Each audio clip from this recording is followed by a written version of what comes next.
Yes, people, what's going on? Welcome back to United View. Happy Monday, man. Happy Monday. What's going on? Hope you guys had a good weekend. Hope you guys have had a good week last week, man. It was a very, very eventful week, to say the least, you lot, man. It was ridiculously crazy with Eric Ten Hag leaving, Amorim being announced, Van Nistelrooy taking over for a couple of games and a few more games left as well for him, or 2 more games left for him, should I say. Absolutely insane week where we managed to beat Leicester 5-2 with smiles on faces, get away with a draw yesterday afternoon against Chelsea, which, to be fair, in the grand scheme of things, is way better for us than it is for them. We take that, we move on. And yeah, so much going on. Just at the start, I have to say, big up to each and every one of you for dropping me a message, showing love on the channel, for that incident that happened yesterday with that racism. Like, it was disgusting. You guys all saw it. You was probably as shocked as I was, obviously, being in that. And I'll address that later on. I'll do a Flex's view on that properly, to address it properly. But I will say, I can see you lot saying it in the comments there as well. Just big up to each and every single one of you, because that's what our community is. We ride out for each other. We protect each other. We make people feel safe, whether that's me, whether that's Owen, whether that's one of you guys in the chat. If that happened to you, we all just stick together. And with everyone who got involved on X, they did what they needed to do to get the perpetrator. So big up to each and every single one of you. And I'll do a Flex's view a little bit later. Probably it's this mad busy day today, actually, but it's important. It's really, really important. So big up, big love to each and every single one of you. We're good out here. You know what I mean? So yes, but we got a big show, a big show today. And what we learned yesterday, which it from yesterday's performance, is not a lot in terms of about the team. You know, we already knew we're not great tactically and technically. We don't hold on to we learned that, but what it did do was throw up more questions for Ruben Amorim, because you look at how we played, you look at the lack of what we did, and not many people put it down to that was just a game where everybody was off. No, it didn't feel like that. It felt like more than that, and it felt like systemically, like this is something like Ruben Amorim is going to have to deal with, and how he does it. A lot of us are scratching our heads going, well, I didn't quite get to. Oh, there it is. A lot of us scratching our heads going, oh, he's got a big job. We knew he had a big job, but he really has a big job. Yeah, I mean, just some of these are sort of attacking stats alone. We can get them up on the screen. These are the ones that are kind of doing the rounds after the game. Look at Manchester United's attacking ranks this season. Only 9 goals, by the way, in the Premier League. And defensively, actually, we've only conceded 1 more goal than Arsenal and then City. You know, so it's actually defensively not too bad. We just cannot score. 9 goals is the 18th worst in the league. Our XG performance, we're 7.8 under that, which is the worst in the league. Our shot conversion is 6.4%. That's the 19th out of 20th in the league. Big chance conversion, worst in the league. I mean, from an attacking point of view, it's just awful, isn't it? I mean, there's no other way to dress it up. It's just terrible. As far as just our start to the season, it's Manchester United's once again worst start to after 10 games to a season since 1986/1987, returning just 12 points in the Premier League thus far. What was that season? That was the season that Sir Alex Ferguson joined Manchester United, ironically enough, in November. So at the exact same time that Ruben Amorim is joining United. But going back to those stats, Flex, I remember, to be fair to you, you've been saying this the last few weeks, haven't you? Going, I just look at this team, go, where are those goals coming from?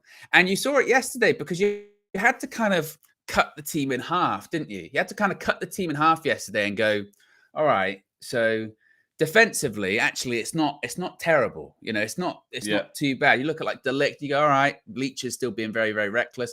Mazraoui, probably our best player. You look at the midfield, you go, all right, Casemiro, Ugarte. We know technically where they're at. They ain't like unbelievable on the ball. They're not. No. It needs working there as well. It needs working there. But that's not their real function as well. You know what you're kind of getting with them. And bless them, both yesterday, they worked their socks off to try and cover as much ground as they could. They both had to pick up cynical yellow cards because people were being skipped past or the ball's given away. And also, I felt so bad for them because they would win the ball back in good areas, give them to these attacking players, whether it's Bruno, whether it's Garnacho, whether it's Rashford, whether it's Højlund, and it just comes straight back to them or go right past them. And next thing you know, they're in transition. They've got to sprint around to try and do something to win the ball back. And then, and then when we obviously look into the attackers, Garnacho, wasteful, Rashford, he had a chance where he thinks he should probably do better with that. And then because he's on the right-hand side, he's quite ineffectual. You look at Højlund, he's just wrestling, over and over again. Look at Bruno. Yes, he gets a goal, and at one point he has a good flick for, I think it's Xerxes, but that's about it. And he's wasteful as well. It's just, I don't know. And that is when you go to Ruben Amorim. I think maybe we'd focused a bit too much on switching to the back three. What would that mean defensively? This, that, and the other. And actually, the biggest thing that he's got to fix is, can you make us score more goals? Like, how do you do that? I mean, there's two ways of looking at that. 9 goals, so we're 18th in the league for that. XG performance bottom, shot conversion 19th, pretty much bottom. Big chance conversion 19%, basically bottom. You could look at that as a manager, and this is where Ruben Amorim will have a choice to make and say, well, clearly they don't actually have a problem getting into goal scoring positions. That's one part of it, isn't it? I think if that was showing like big chances even made, or to convert, like if it was showing that they're not even being made, then that's a bigger problem. So that would suggest it's a lack of quality in that final third. So you've got 2 routes to take. You could either take the route of, trying to coach into them that patience, that repetition, confidence, trying to hang on in there when you think like one will go in, and then that will do it. But with him changing system as well, and you don't have clinical players, you've got another mountain to climb. And also what we do know, and this is why you can't just look at stats. You do have to go off eye test and like a sustained period, right? We known for a while from looking at Rashford what he is. We know it. Like, one season in confident moments can be this, but largely can be that. Yeah. We know, even though Garnacho's in his 3rd season, second full season, but 3rd season, we also know where he's at in his career, and rightly so, because he's young and he's got gears to go up and things to learn. We know that on this day he can be this, but mainly he's that. Yeah. On the right hand, in the number 10 position with Bruno, chief creator. Again, I'm going to repeat myself, but we know he can be this, but mainly he's that. And I think that's the best way to describe it, because it's like you could get a little bit of purple patch out of some of these players, but overall, to close the gap, we need to close, and to be really efficient and be really, deadly in front of goal. I don't think we have the players to do it, guys. I'm going to be deadly honest with you. Rasmus, again, he's on his way up, so you can't write these guys off. I'm not complete, but I just don't. I just don't feel easy. I don't feel like these are the next ones up. I don't feel it. And maybe that's for the new managers coming in and we go, wow, 6 months ago, I looked at these guys and I was just like, not a chance. And now look at us. We're playing attacking football, scoring loads of goals. And I hope I'm wrong on that. Xerxes comes on. And again, I'm just like. Well, there was one, wasn't he, where he was in behind again. And you're like, right, he's in behind. Here we go. And it's just. I don't know if you saw he posted something on his Instagram story. Did you see that? Well, no, what did he post? He posted like basically him running, and it's like fast. You know what I mean? Like as if the blurry, like motion blur. Yeah. What on that particular bit where he got caught, or just him running in general? I don't know. Right, brother, you shouldn't be posting anything about running. You shouldn't. No, and I'm not even being like.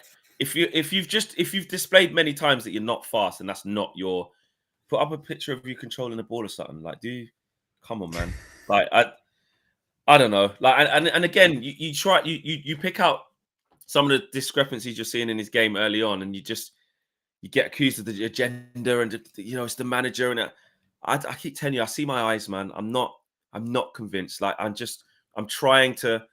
Ruud van Nistelrooy is right. I saw how, I think in the presser they asked him about Ugarte and they asked him about Joshua Xerxes. And obviously, Joshua Xerxes is compatriot. He's going to put his arm around him and he's going to believe in him. He's going to believe that he's a good player. But I don't see it, guys. I don't. And I know you guys have alluded to it, saying he's got a bit of an... And KG's tried to get out. He's saying, I know Flex, he's not.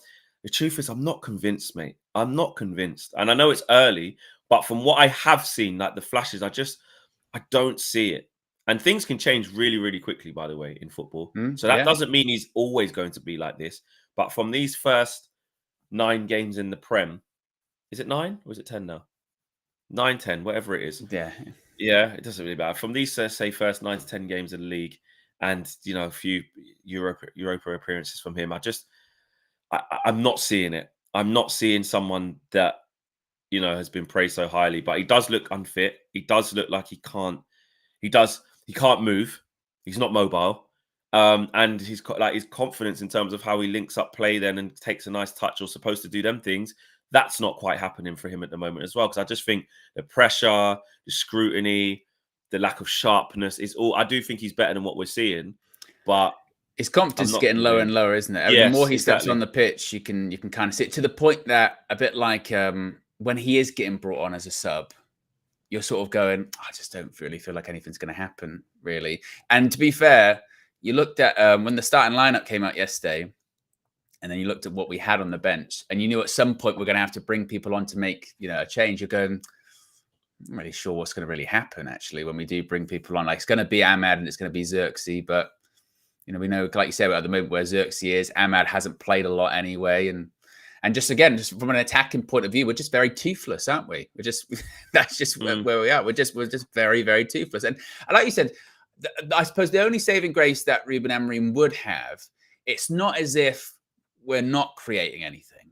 You know, that would be the thing, wouldn't it? It's not as if we're not. It's just like, I tell you what, we're not getting any chances. We're not getting in the position to create chances, because that's also a part of it. That's part of it that frustrates me so much, is that there are a couple of different points, aren't there, where you go, right, you've won a ball in the good area there, or all you've got to do now is make just the right pass at the right time. Like, there's a couple of times with Højlund, right, the ball's at his feet, he's traveling, you go right past it, and then he's like extra touch, you go right past it now, and then by then it's too late. Or there's the one that's doing the rounds on socials today, I went after the game with Garnacho, where he looks like you just go, right, just run at him, and it's like touch, goes backwards, gives the ball away.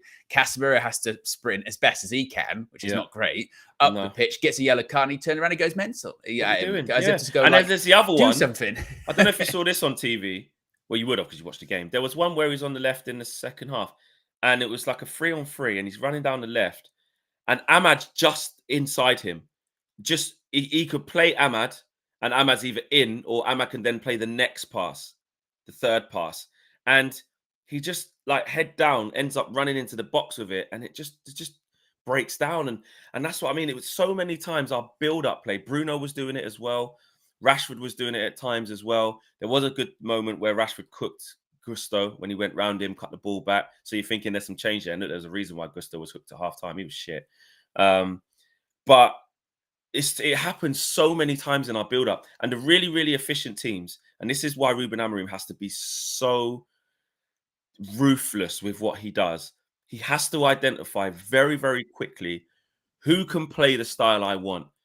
And he almost has to be like, if you can't do it, I know I have to have you for this period up until the summer, because what can I really do? Yeah. But I really, really hope that he, and again, he's head coach, so I really hope that the higher-ups go, once they get that reporting from Ruben Amorim, you listen to your head coach as the hierarchy, because you guys are doing recruitment now. You listen to them, you look, because you're football people, and you go, right, Bruno doesn't really fit this style, does he? Marcus doesn't really fit this style. Or we bought Xerxes last year, but that might have to be a swift move on from that. That doesn't work for what we're doing now. Central midfield, you go, right, Eriksen will be out of contract, you let him go. Mason Mount, you work out what on earth you're doing there. Start getting in players, Casemiro. We'll talk about Casemiro in a minute, actually, because I want to talk about him.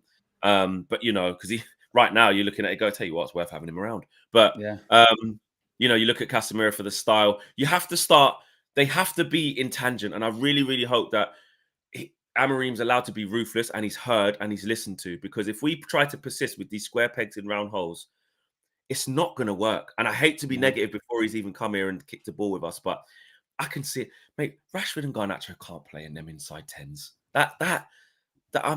It's not going to happen, mate. It's not.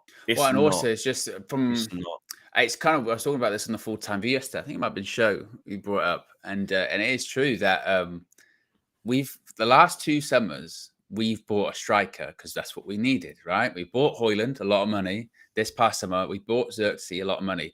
It's wild that actually going into next summer, you could make an argument going, we need to buy a striker again. Because I don't know about you, I watched the highlights of Sporting's game on Friday when Gorka scored 4 goals. And I saw them, and obviously, look, it's Portuguese league, what have you. Yeah. But I did just look at it and go, I just don't think our striker would score some of those goals, you know. He wouldn't, even in that league. Yeah. No, and I was just like, yeah, well, again, where's the goals coming from? And when you look at the league table, again, you go defensively, it's not the worst in the world defensively. It's on par. So it's all right. It's just the inability to do good decision making in the final third is just so alarming, so alarming. Or the only thing consistent is actually that they consistently pick the wrong pass, the wrong option, or the wrong option, or the wrong decision. And you're like, how? And you see when Ahmad came on, right? You see when Ahmad came on, like just instantly. I'm not saying like he got shots, he was amazing, but instantly, like he helps us play the game in the right way, like being able to freeze the game, being able to take the ball and take the pressure off, being able to absorb contact and hold people off, recycle the ball. He brings an element of patience, and then when he does get the chance, he knows when to go at his man in isolation in a 1v1, or when to put his foot on it and wait for the overlap, or use the overlap as a decoy, then come inside and keep the play moving that way. He just makes really like basic, easy decisions at a good technical level. I'm not saying, of course, you do miss out on the like ruthlessness of trying to shoot and come on, Ahmad, like be a bit more greedy, shoot more. Or I need goals and assists from you. But actually, I think we need to look at it different. I think if we play the game in the right way more often, we will score more goals. We will score more goals. It's all right being greedy, and Garnacho wants to be the man, right? And he has the aura. Someone said it really well on the fan roundup yesterday. I don't know if you saw it, but a guy was like, let me know if you guys saw it. One of the guys was like, listen, we love Garnacho, and he has that special something about him. He has the belief. He has the aura. He has, the excitement. But he doesn't have the decision making. And actually, through wanting to be the main character, which I respect at this young age, it's forcing him into sort of, he must score. He must score. Like, I must do something. I must show something. When actually the maturity, which I know you're lacking right now, but this is what separates. Even it doesn't matter how old you are. It just separates whether you've got it or you haven't at said point. It shows how immature he is in those moments, because the options that he takes in those moments are the self-fulfilling ones, rather than what's best for the team about keeping the ball going. You can't knock his work rate. The kid will keep going and going and going. And he's having a much better return this year than he is last year. And that's fact. That's really, really good from him. But he could have had double. He could have had double the goals. But he's not like I said, he's not the he's almost being put into the position of the main guy, and he's not the main guy. And he's not. Exactly. And he's not. Or even like that's an indictment of our club as well. That's exactly. Not his fault. Well, and also it's like when you're going, right, this is what me and KG were sort of saying yesterday. All right, who'd you bring on then? Right, you bring on Ahmad, and then Ahmad goes on the right, and then Rashford goes on the left, and then when Rashford's on the left, probably doing some similar things to Garnacho, running into blind alleys or making chances and missing them rather. And we're like, oh, who do we bring on? So it just doesn't feel like if you're gonna look across that front three about, all right, who's the main guy, you don't really know who it is. I suppose the problem is maybe it should be Rashford, and because of last season, it's not. Should be. And he's the one getting taken off. Or you look at Bruno, go, it should be him. And I know they're like, well, I suppose like 3 goals and 2 appearances for Bruno. But if you watch his performance, you go, it's not though. I mean, on paper it is, but it's still. He did the thing yesterday, like he literally did against Palace, where there was a minute period where he gave the ball away 4 times in a row. And I was going mad in that. I literally, at the beginning of the second half, when he gave it away 3 times. Yeah, I saw that. I said to the guy next to me. And it's like... I said to the guy, guys, guess what? Listen to how random this is, yeah? I was getting hosted yesterday, which was nice in the box, Adidas football, lovely, lovely, thanks to the club and stuff like that. And I was sitting in there, right? And I went, is that Thiago in here? Thiago Alcantara. And I went, really? And you see when you just went, oh, really? Oh, that was what I went, You know when you're doing this, because I'm at the other end of the box, I'm like, Yeah. he's just in there with his son. I'm going, that is Thiago. And I said to one of the guys who worked there, I goes, is that Thiago? He goes, yeah. I goes, I know he was sponsored by Adidas, isn't it? And they was like, yeah, we could still got a good relationship with him. He's just here to watch the game. And I went, Old Trafford. and then I sat in my Well, seat and he was just Liverpool. sitting behind me. And I was just like, this is weird. I'm just sitting in a game watching watching a game with Thiago for no reason. It's It how was just football's- so How rapid. football's changed, and it back in the day, it'd be like what, I watch your game at the weekend. Where's Old Trafford? No, I can't go there. Yeah, Where? exactly. Liverpool. No, I'll go Liverpool, mate. And then I was like, when I saw some of the misplaced passes turn around to him, I was like, bro, I know you got some Chelsea boots on right now. Yeah. Do you want to tech-wise, you're better than every single person on this pitch. So even in this current form, do you want to? And he just started laughing. He said, no, brother, no, retired. But anyway, that just made me think of that. But yeah, that going back to Bruno, because it made me think of that's when I thought when he was giving the ball away like that, that's when I turned to him. That's what made me remember. But anyway, back to Bruno. Yeah, I saw that bit when he just kept giving away. And you know what? Owen? I think I'm there, you know.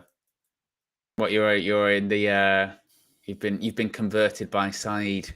Well, not really. A toxic influence. Yeah, I know. It's what's happened. It's not that. It's not that. I think. Do you know what it is? I think more than ever, because I always back Bruno, and I still think he's better than what we're seeing now. And I think actually, the thing that frustrates me is it the age when you start going, oh, he's been out of form now for like 6 months, 12 months, however you want to say it, yeah. After the big contract, and then you go, he is like 30. Yeah, so it's not going to go back up from here. It's only going to either stay here and maybe go in a bit inconsistent. What I will say is I will never do the disrespectful thing to Bruno because I think he has been our best player since he's arrived, our most consistent player. This last sort of year, 100%, he's been nowhere near it. He's been talking about how he's been nowhere near it. But I do think what I'm able to see, this ain't like a just get out of our squad, he's a terrible player. I'm just looking at his attributes and his mindset of how he plays the game. He ain't going to change. Bringing like what's he? Yeah, he ain't going to change. And in some moments in transition, how he is very much needed. Ball round the corner, first time outside the boot, perfect weight. He can do it. We've seen him do it in that first half against West Ham. He was doing that. He was playing through Garnacho. I think he played through someone else, and I was going, "What a ball by Bruno that is!" By the way, he does. Let's say, like I said, for the Xerxes one, and this is what's mad with him is that he does the little flick, and he go, "Oh bloody hell!" It was so he can do that. But the problem is the Brentford assist, wasn't it? He did that with Hoyland, little flick. Yeah. But the problem is with Bruno, which you cannot escape. You can't if you're assessing Bruno as a whole, you have to talk about the positives of his way to pass on like first time when he gets it right. He's one of the best in the league, hence why he has so much goal involvement. But the pushback is when you are trying to build attacks, when you are trying to be on the front foot and be a possession-based team and smother teams and be patient and keep teams under the cosh. He's not your guy. Well, and his way to pass is a bit of a myth as well because yesterday, It was one where you go just literally wait to pass, just smashes it out. Yeah. So it's only in really those transitional moments of like a quick second. On a consistent, out of 10 passes, 8 will be over here. Well, and also, remember, and to be fair, this is where you do have to learn from what's happened the last 3 years under Erik ten Hag. Remember when we talked Ajax guys, and lots of people talked about this. When Erik ten Hag comes in, Bruno will change. He'll adapt. Under Erik ten Hag, his mentality would change, and it really didn't. Yeah, it didn't, and that should be the biggest example of Bruno is Bruno. Yes, he will not change. You're going to get what you get from him, the positives and the negative, and basically you have to make the decision of are you willing to tolerate that for the betterment of the team? Yeah, essentially, 100%. That's 100%. what you've got to do. And you can outgrow. Have we outgrown him? Have we outgrown him? I've seen that narrative again already with Amorim of this is going to be brilliant for Bruno Fernandes under Amorim in this new system, and if people start talking about again adapting or whatever, no. If anything, we've seen a couple of managers actually they'll have to adapt to Bruno. It doesn't go the other way around. No, that has to stop happening. The manager has to stop adapting to these players. If you can't play the system and you don't make the right choices within this system of how I want to play, he's got to get the back in and he's got to be able to be ruthless and say, right, that's it. Anyone can get it, whether it's Rashford, whether it's Bruno. unfortunately, you don't want it to be Garnacho. He's a young kid come for our academy. You want it to work for him. But if it's not working, it's not working. Let me get these super chats out because there's quite a few actually. Aminor says, Owen, our founder was racially abused yesterday, and which was caught on camera. Alleged abuser is Alex Sutton. Please report her to employer and the 5-0. I know you put that very early, Aminor. Owen obviously knows this, so you don't need to direct it at, bring in. I get you. Aminor, you was there yesterday, so I appreciate you. And listen, we're doing everything behind the scenes. All of what you just said is happening. Let's put it that way. So yeah, big up to anyone who's watching. He was there last night. You all saw it. You all was there and witnessed what I did. David Close says, Flex, as a middle-aged white man, I was disgusted with what I saw last night. Big love, bro. So sorry that happened. Yeah, agreed, David. Thank you, bro. It is just the reality of where we're at, man. Andy, my arch nemesis, even Andy comes through. He says, Flex, you're pathetic, but that was embarrassing. Couldn't care less if she's female or drunk. She needs to be reported. Sadly, racism will never go away. So yeah, I hear what you're saying there, Andy. Could have not called me pathetic on this morning, but to be fair, we've got it like that. I know your character. WJ Barrett says, we are the same team. We can't underestimate the shit Eric Ten Hag has built. Let's be happy. Amorim incoming. Rude, no different. Still no Ahmad. Roll on the 11th. Yeah, Rude again. I mean, Ahmad's got to start against Pauk. Yeah, surely. He's got to. Danny DeFeater says a very abject performance yesterday, but the lack of ballers not brought in during the window is showing. Yeah, I hope you're doing good, Flex. After that nonsense with that vile woman yesterday, we got your back 100%. I know you guys got my back, and that was evident across the whole of the football community and online community, and people be messaging me personally, DMing me, everything. It's been so much love. But you're right about the transfer window as well, Danny. I agree with you. V33 says, how are you cooking Ma? Rare, mid-rare, medium rare, or well done? And you know what? They weren't happy. They weren't. I don't know. I peeked in on Matisse last night, and those Chelsea fans, they were cussing up a storm. They were not happy because we're not very good. Yeah, To be honest, our frustration yesterday was actually going, I tell you what, if we could score, we could have won that game. Yeah, and really, like Liverpool last season, isn't it? Yeah, and Caicedo scoring that type of goal, it's like you can't really do anything about that. Casemiro heads it where you probably are going to head that 9 times out of 10. It's a decent header. I tried to look at, because it went near post. I immediately did. I went, right, let me see this, Andre. Let me have a look, and then you go, it's right in the corner. It's just a really good strike. Yeah. So actually, that's the only bit of quality they had. And you know what? Caicedo never fucking does that. Well, my it's like Casemiro midweek. Like he never does that. My frustration with that one was just like everyone just kind of watched him and didn't get out to him. You know what I mean? It's up in the air, and he's got all this time for it to come down. You go, it's fucking get out. They probably just think he ain't scoring from there as well. You know what I mean? It's one of those like, but it's just a great strike.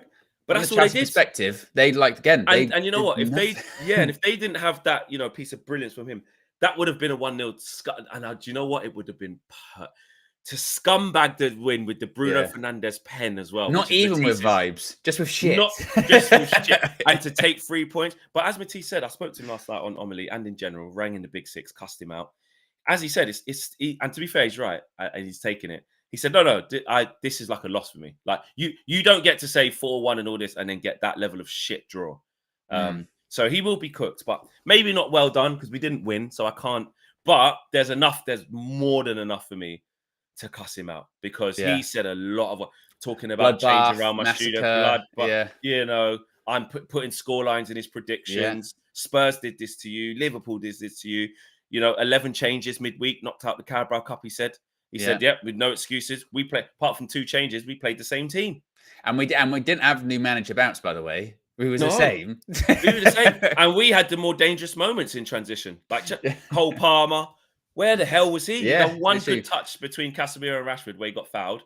Other than that, he took more block shots than I've ever seen. Mazraoui literally had Madwake in his pocket for the entire game. Pocket. Didn't do nothing. So crazy. Yeah. So maybe it might be like a medium rare in the middle. Yeah. WJ maybe just a light grill. I like George Foreman. Like George Foreman. Yeah, exactly. WJ Barrett says, I'm happy with everything but the forward line. Yeah, agree. No, I still think midfield. I still think they worked really hard. We'll get to that because I want to talk about Casemiro in a sec. We'll get to that. But they did work really hard. But the technical level's still not there for me. There's loads here. Hold on. Let me go back up. Daniel Luciano says, Flex, I'm so sorry you experienced that. Your character is truly outstanding. No one should experience that. We have nothing but love and respect for you. Thank you, man. Appreciate that, Daniel. That means a lot. And yeah, that's how I conduct myself, innit? It's just what we do. David Close says, we need to stop hating on the kids. Rashford, Anthony, Mount, Xerxes need replacing with a decent attacking force. Ineos need to back Amorim with the funds to do it. And Show said, Chris Wood, 8 goals. Man United forward, 5. Bring him in. Yeah. Let's get him in. David says, Mainu, Garnacho, Ahmad, they are young kids. They are immature in many ways and should not be relied upon to be saviours of the squad. Agreed. It is sad we are relying on 3 18-year-old boys. Well, they're a little bit older than that, but I get what you're saying. Exactly that. And so Ryan says, why the obsession with Rashi? He shines when the team does. Rashi and Bruno were Eric Ten Hag's most lethal pair. Who have we brought in the past 10 years consistently better? You need to drop the Messiah syndrome. Messiah, the Messiah syndrome.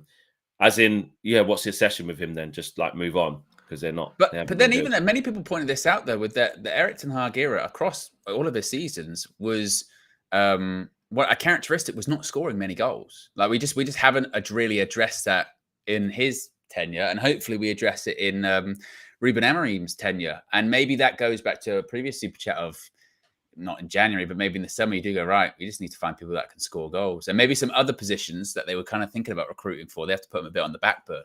Like if I'm looking at the summer already, I'm going left back, number 1, left wing back, number 1, striker.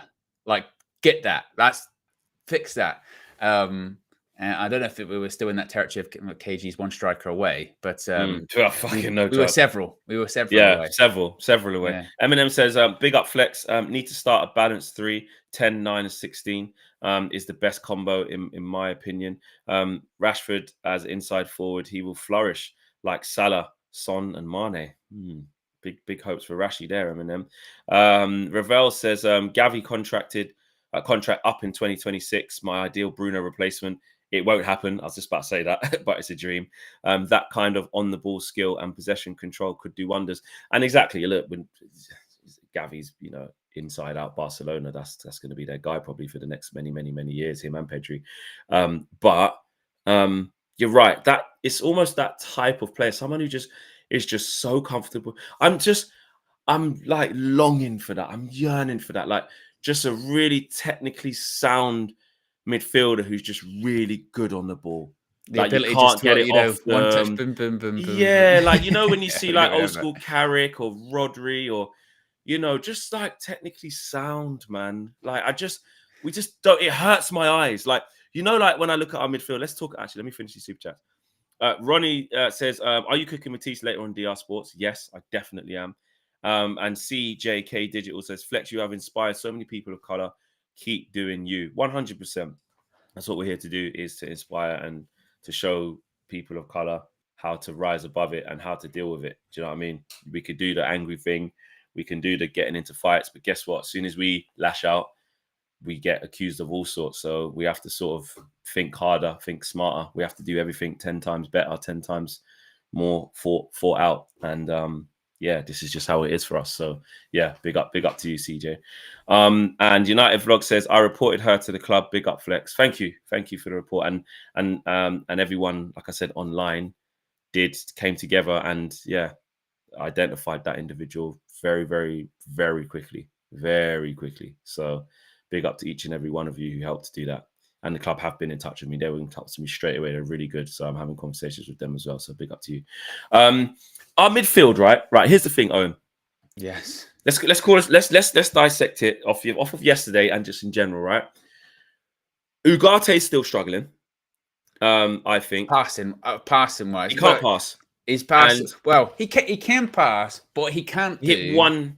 He can't do the like you said, hit it 20 yards or even really pass like between the lines and forwards. No, he is I think, the prototypical ball-winning midfielder. Yeah. Almost old school to an extent of literally run around, kick people, nick That's the ball it. off them. He's going to get a high volume of then you cards. would say, literally, when you get it, just give it easy. Just 5 give it yards. to other people who can play because you can't just play. Because you so can't in the do right that. system with someone who can do it a lot, you can complement the right person well. But right now with the squad we have, he's going to stick out like a sore thumb right now. But I would define that as struggling. I would just say that is who he is as a player. He is a ball winner. There's the reason why he has, the most interceptions, most ball recoveries, or whatever, because that is what he does. Now, if you have him alongside someone that can progress the ball, or if he can give the ball rather to people that can actually pass the ball, bop it around, or whatever, that's what it should be. Because everyone else.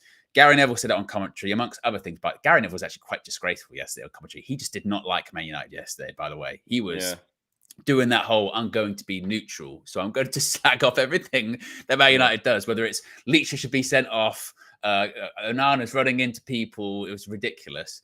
But what he did say, which was true, is that when Man United pass the ball around, it's very, very like...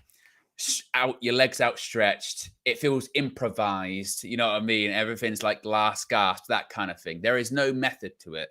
And from a technical point of view, it's literally just like, again, they can't pass the ball to feet. It's always outstretched, or they've got to reach a little bit, or it's a bit behind, or it's overhit, it's underhit, and you're going, bloody hell. Yeah. there's no method to the madness. And what I see in Ugarte is someone who, which we knew, like you said, is a high volume tackler, high volume ball recoveries and traveling with the ball, winning fouls, but hasn't even been able to really do that much because of how our midfield is. He's not in a team that's dominating the ball. He's not in a team that is on the front foot. So when he does win it back, he can drive and lay people in or give the ball to people because we're just dysfunctional.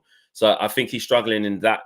He's struggling to be able to show what his best traits even are, is what I meant when saying he's struggling. Because right now, to me, as it stands in this current form, he just looks like someone who, like you said, he's got legs so he can go around kicking people.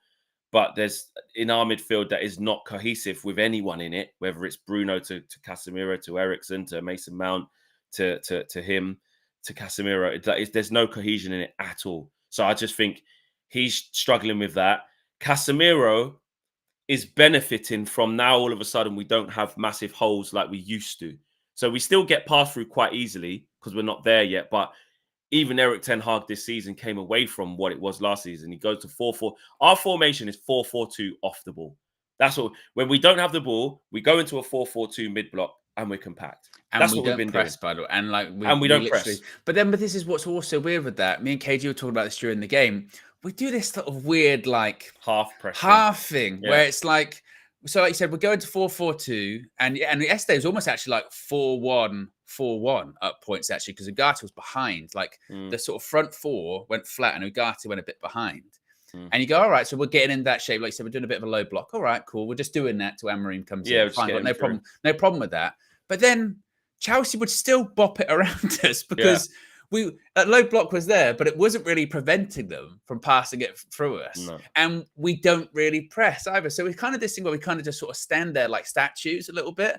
And then once they get close to the box, then we kind of sprint and run around and try and get the ball. And you go, and we were doing that quite well against a poor Chelsea team yesterday. But it's like, that's not a plan. That is, we're not really sure what we're meant to be doing here. We're just we've been told to get into shape. We get into shape, but what does that actually mean? What does it mean? And how do you transition out of that shape into counterattacks? And that's the biggest problem. But for Casemiro individually, since that Liverpool game, it has benefited him being in that more compact shape, and his confidence is a lot better now.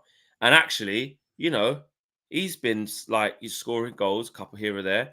And like chief creator, like he puts the ball, into Rasmus that causes the penalty. And actually, as soon as he drew his foot back to make that pass, I went, don't go. I literally said, don't go long. I literally said it. I was like, no, don't do that. Because I just thought that would be one of them balls that's just easily headed out by Colwill or Fofana, whoever it was going towards. I think was it Fofana's head it went over?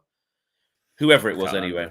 Yeah. But as soon as I saw him draw his foot back, I went, no. Because that's really what we have, isn't it? We play like a few patient passes that are nothing, and eventually someone's going to hit it long. or clip it into a channel. But our front players can't stay on side as and well. they can't stay. They can't stay on side, or they ain't going to win it up there. So I was just like, Casemiro, don't do that. But listen, it was a fantastic faded pass. It goes over the centre back's head and obviously leads to the penalty. And he does have that in his locker as well. He does have that in his locker. He does have it in his locker. But you know, then you also have to deal with. And he was unlucky. He'd have got the blame. You know, when Onana gave him that short pass out, and and Chelsea scored. People would have gone, Casemiro there, but that was not his fault. That was a bad pass. Never pass Andre. Yeah, it's one of them ones where the TV comes straight back on from the replay, and all of a sudden it's another goal kick. And you go, what happened? What happened there? Because I was talking to someone, I didn't even see it in the stadium, and then by the time I looked up at the screen, I went, "Oh bloody hell! What? Where'd that happen?" But Casemiro, and he's putting in like some really good challenges as well. Like there's less of that like, oh god, there's like 10 meters either side of him. No, like a circumference of like a diameter of 10 radius, of like 10 meters that he's got to cover. So like whoever said player can easily go left or right, and he's just going to fall down. It's not that the distances are smaller, and he's getting in and putting in some good tackles. You know, there was one tackles that get you up where you go. Yeah, it was funny when he in the first half he sort of because when he slides he goes early as well, and he kind of lets the ground take it. So he did that, and KG made this noise. He went, and then you go get the ball. He gets the ball. Go, good. Yeah, because that was it's gonna be that was one of the first stuff, like you said, and this is where you see where he will struggle because obviously he's wrong side of 30. Is I think there was a ball played past him, and you can see he tried to run to it or stick out a leg, and his leg just wouldn't go. And he went, can't. And he's like, and then that is when I think there was a report, wasn't there? Maybe a couple of months ago, saying, you know, Casemiro felt last season maybe the tactics were exposing him or highlighting his weaknesses, and which they are. And it's not. And I think maybe that's where it gets a bit lost, isn't it? You know, you Jamie Carragher saying, retire, go to Saudi, go to the MLS. And it's almost like, well, if you've got a player, again, wrong side of 30, and they are losing their leg speed, they're losing their pace, and they're in that system where the gaps are huge, and you've got to sprint around all over the place, and anyone would fail, you are going to look like you should retire. 100%. because you're going to completely die in that.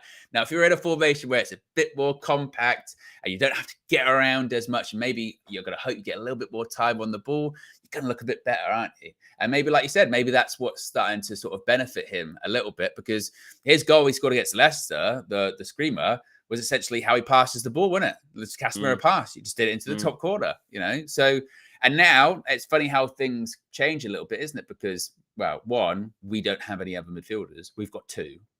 We've got two midfielders right now. The rest, that's why we had Fletcher and Fitzgerald on the bench yesterday. And when Lindelof came on centre mid, we finished with Lindelof and Casemiro. Was Eriksen not on the bench yesterday? No, he's injured. Oh, was it? Yeah, that's why he missed Leicester midweek. And I think that he wasn't on the bench then again. That's so bad. I didn't even check the bench. I didn't realise he wasn't in the squad. I think the assumption was that he would be back for yesterday, but he wasn't. So you've got Eriksen, Mount, Cobby, Collier's injured as well. Injured, four midfielders all injured. Oh shit! I didn't realise Eriksen was injured. So we've got two.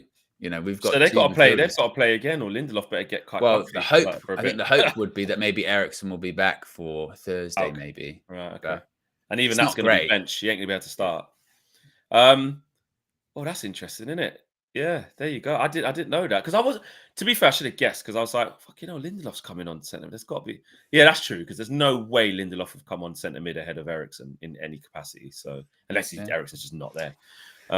Well, Show says don't count Collier, but the reason I would count Collier is because Collier came on for Casemiro against Liverpool at Old Trafford. You know what I mean? Yeah. And if Collier was fit at the moment, not saying Collier would be starting, but yesterday, he'd have probably come on. You know, and Dango. He's got no one else. That Lil Yo-Yo says Dango. But because we've got no one else. So we literally don't have any other midfielders that we can bring on. Yeah, no, we don't. Alex says, Flex and Owen respectfully disagree that we need a new striker. If our strikers don't get service, look at Højlund comps before joining United. Yeah, I saw his comps, when he's running. Comps lie. Exactly. Look at Anthony's comps before comps. I dare you to look at them. But basically, though, Alex, to be fair, to take your point and what you're trying to say, you're basically saying if you give him more service, like, judge him then. So it's a fair point. But I still just think we need a top. I think we need a top forward, man. And I think personally in the summer, I know this is just an early prediction. We'll see if I'm right on this. I can see us in the summer getting another top forward where they're going to be the main striker. Oh, I thought you were going to And say they're maybe going to go move for on Joshua Gyökeres. Zirkzee. Oh, maybe. The problem with that is I think now you have a head coach and not the transfer veto, and you've got those guys in charge of recruitment. They're going to want to probably refrain from doing that. Gyökeres, though, is, to be fair, something you look at as not But an he's one that exception, but apparently everyone's after. Like I as saw I say, Florian Arsenal Plettenberg wanted say him. Yeah, Arsenal, I think he's City, top. Liverpool, like they're all He's top. He's top. they're So all looking. that. If there's going to be one, that's one you'd go. That just makes it. That's not just getting him because of the manager thing. This is like across Europe, people want this guy. He's got and he's got release clause, 60 to 70 million pounds. I mean, KG was sort of saying, and this is the other part of it. I wouldn't be surprised. This thing about the problem is when you bring in a new head coach is that player's going to get a clean slate. And actually, that's not true anymore because you have to remember, because as you just mentioned, he doesn't have a transfer veto and Ineos are the constant there. So Dan Ashworth, Omar Barada, Jason Wilcox, they're the constant. If they're the ones that are moving players on and making decisions about game model and players, then it doesn't really matter who that head coach is really. You know what I mean? So you could have Amorim come in and it could already be told, oh, yeah, by the way, you know, we're moving Anthony on, we're moving Casemiro on, we're moving this player on. So that whole thing of, well, that means this player's going to stay again because the new head coach is going to demand it. That doesn't really work like that now. We have to kind of get our head around that a little bit, that there is actually the continuity isn't necessarily from the manager or the head coach in this regard. It's actually the executives. They're there. They're constantly going to be working on those deals. So they might have made their mind up about these certain players that they're going. You know, we've got plans to move them on. It doesn't really matter, you know, unless Ruben Amorim begs and pleads. No, I've got to have Casemiro in this team. Or I've got to have Anthony, which I don't think he would really. So, yeah, those people, I don't think we have to worry as much about that of like, oh, these players are going to get a clean slate. That means they're going to stay for another 2 years or whatever. I think that means they're going to go. Yeah, no, exactly. And that's the thing. Like, you have to. You do have to have a bit of context of like, look, certain players can change with a new manager, you know. Certain players are young as well, so they can be changed into something else. You've got to have that element of patience. But when you are playing week in, week out because you've earned the right to do it, that should come with the scrutiny, though. Like, I think it needs to be slightly more balanced and calm when it's younger players who shouldn't know better yet. But not unfortunately, this is what it is to play for a big club at a young age. You know, ask Rooney, ask Giggs, ask the class of 92. Like, it doesn't matter how old you are. As soon as you become that, as in a regular, for whatever reason it is, we can take the things of like, he shouldn't be relied upon as much and this, that. So you use that in your analysis and use it fairly. But there needs to be accountability. I've just seen that clip again of that close-up of Casemiro going fucking nuts at him. Like, yeah, Casemiro in that moment ain't going to go, just a kid. You know, but after the game, this is the interesting thing. He did that in the game, and after the game, he put his arm around him as if to say, like, you know, this is during the game. Damn right. You know, this is the heat of the battle, my friend. Yeah. You are playing for Man United. What's going on now? Is he 20? He's 20, isn't he? 20, something like that. He's 20. So listen, very, very young. But you need that grilling. You need that. The players need to be held accountable. And if someone like Casemiro does that to you, guess what? You can't say nothing because the man has been at the top level, winning trophies at the top end of the game, year in, year out for a decade. Now, you can argue that he's no longer that player, but mentally and experience-wise, he knows what a winger should be doing when they get into advanced positions. Yeah. Fucking played with Ronaldo for about 10 years, however long it was. Yeah. So when he goes, that is your fault. You could have made a pass up there. You've put me on the back foot. You've put us on the back foot. And I've had to come back and foul Pedro Neto. And now we're on the back foot. Fucking fix up. Yeah. Like, yes, and more yes. And absolutely, at the end of the game, arm around shoulder, come here, kid. This is what it is. Yeah. This is Man United in the Premier League, bro. Like, I don't want to hear, but, you know, should just go easy. No. If you want to, when you do the overhead kick, and you give it all this and you know, you do all of that, shush doing crowd. that, that's great because that's also showing that you're mature enough to say, I am him. So no problem. So you have to take that. And I don't doubt that he will. It wasn't like Garnacho bit back and started moaning. Like, he was in a bad moment. He will learn from this, but I'm just happy that this is why it is important that you do have experienced players in your squad. Even if they might not be performing to the level that they used to, by him doing that and him showing him standards in training every day, speaking to him in their mother tongue. I know Argentinian and Brazilian respectively, but they can speak in the same language. And Garnacho needs things like that. Our young players need shit like that, because you can't just go coasting that when it's good, everyone blows smoke up your ass and everybody wants you to get the number 7 shirt and do Sues. But most of the time you got your head down running into blind alleys and you're not progressing at the right rate because you're not calming down, you're not taking on information. So I was really happy to see that. Now I've just seen the close-up clip of, because in the stadium I couldn't really see that, I was on the other side.